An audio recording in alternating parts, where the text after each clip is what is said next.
vakt senle açan seherler, İndi sessiz geçir geceler. Gözlerimde kalan o izler, seni değil düneni gözler.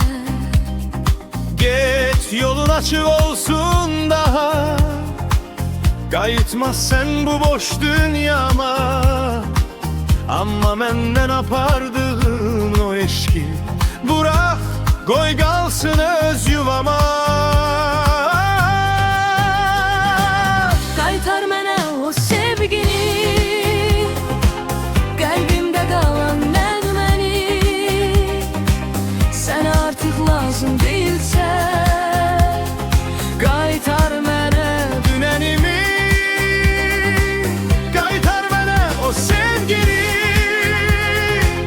sönmeyen bir arzunu. Sen gittin ama unutma, məndə qoydun izini.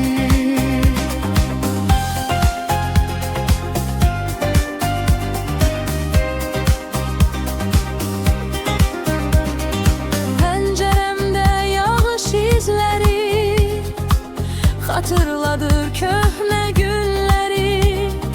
Bir zaman gülen o gözlerin, indi uzak bir hatiredir. Mən sənə geri dön demərəm, köhnə yola bir də gəlmərəm. Ama yüreğimden aldığım payı sessiz sessiz geri istəyərəm. Qaytar mənə o sevgini, kalbimde kalan nəğməni.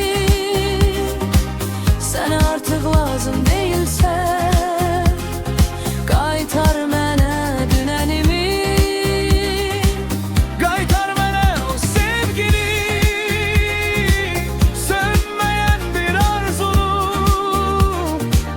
Sen gittin ama unutma, məndə qoydun izini.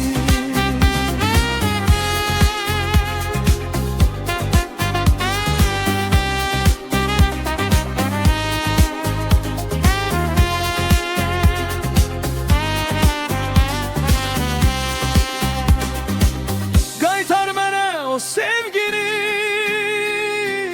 Kalbimde kalan nəğməni. Sen artık lazım değilsen, qaytar mənə dünənimi.